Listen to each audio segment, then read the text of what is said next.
Hello YouTubers, this is noobifier. Today on the 9th of October, CIG released a 30-minute segment on Gen 12 multicore and Vulkan API. Here's what you need to know. The old legacy API combines everything with meshes to be rendered, which then produces an image. This does the process each time you have a frame.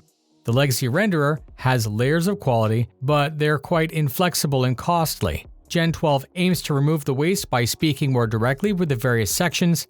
Direct means that each process can simply operate independent of anything else going on, because the old one was single stream. This backend takes all of the ongoing results, issues new commands to the API. Gen 12 completely capitalizes on our more modern multi-core, multi-threaded CPUs. They demoed a little graphic to describe it, but I found that image somewhat more complicated things than if they had just spoken plainly. But I'm going to try. Here we go. More lanes, more core tasks, concurrent load with less downtime. It can schedule idle segments to be tasked with background operations, thus freeing up even more CPU overhead. Christopher was next with high-level architecture. Rendering objects becomes the scene, which is timed scene per scene. A complete scene needs to be rendered before it can be displayed. The legacy code will not scale, and this combined with frame by frame results in a backlog that manifests as low frames. So we get low frames and we have low CPU utilization.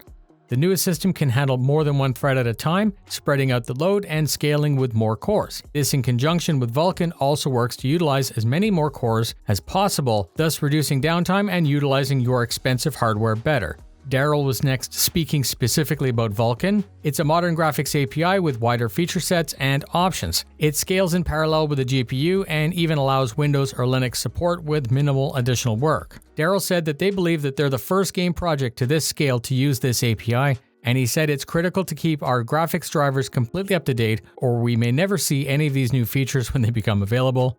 The show went way into the weeds, into what sadly I feel are levels of detail that even Chris Roberts doesn't need to understand. Bringing it back to reality near the end, we got a nice final overview with some broad strokes. I'm not trying to be disrespectful, and it's clear that the panel of three, collectively, are more intelligent than my entire high school in Montreal. So, they ended with efficient, modular, flexible.